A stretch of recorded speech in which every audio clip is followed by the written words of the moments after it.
Good morning. My name is Jason. I am the founder of Distress Loan Advisors. If you want to book a 30-minute consultation with me, there is a link below, or you can go to my website, jasontees.com.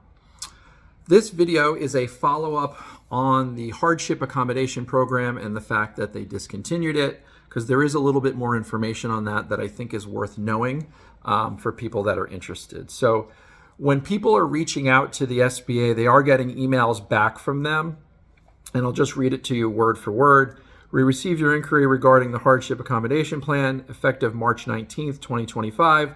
The Hardship Accommodation Program for HAP, for COVID-19 EIDL is no longer open. Okay, that we knew.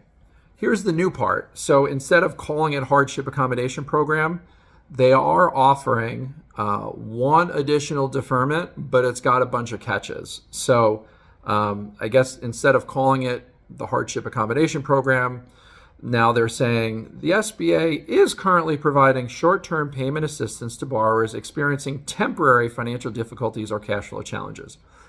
What that means to me, and there's more about it down below, but essentially they're saying, look, we're not just going to kick the can. Prove to us that this is short-term in nature, and maybe we'll consider it. But there are some very different eligibility criteria than there were for the original Hardship Accommodation Program.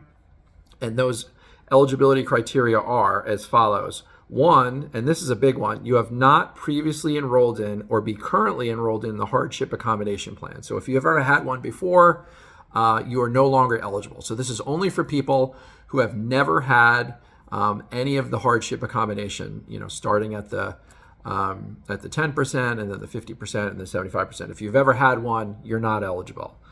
Beyond that, you have to be less than 120 days past due on your payments, and you can't be in charge-off status. And then beyond that, they want a detailed explanation of your temporary, and notice they keep using the word temporary because, again, they're not kicking the can down the road anymore, which I don't necessarily disagree with. But it used to just basically buy anyone time, and you would just say, I need help, and they would give it to you. Now you have to prove to them that your business is viable in the long term and that, there's a short-term issue such as, I have a major supplier who's paying me late. I have some sort of identifiable event within this time horizon that once I get past it, it'll be okay. So include a detailed explanation of your temporary financial difficulty or cash flow issue, as well as the reason why it's considered to be temporary rather than a long-term challenge. So if you apply for that, just keep in mind you need to convince them that there is a short-term need for this that you will get past.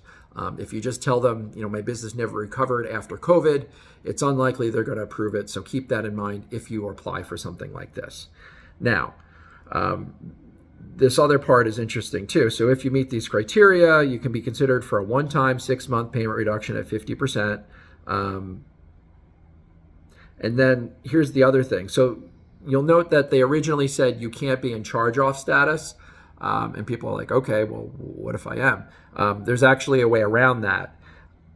If your loan is currently in charge-off status, but not being serviced by the Treasury, so it still has to be at the SBA, and you wish to restore it in good standing, you can log into the portal, submit a payment for the overdue balance, and then you can email them COVID EIDL servicing at SBA.gov, and you can ask them to reinstate the loan to current status. So that's interesting. So you can't be in charge-off status, but you can bring it current and request that it be returned to charge-off status. That's essentially what they're saying here. So that is the update on the aftermath of the ending of the Hardship Accommodation Program. So if you have never had one before and you've got a short-term need for a deferment, it is possible even if you're charged off. Just keep in mind you would have to basically pay your past due and have them reinstate it in order to be eligible. And even in that case, I don't think it's automatic at this point. I wouldn't assume that. So that's the update. In the next couple of days, I will do the overall April EIDL update, including this, and then just reminders about a whole bunch of other stuff. So that's it. Thanks for checking in. And as always, if you want to book time with me, again, there is a link in the notes below. And I'm also going to copy and paste all the verbiage from this email that they're sending to people, and I'll put it in the notes in case people want to see it. There's an email address and a contact phone number for the SBA. So that's it. We'll see you on the next one.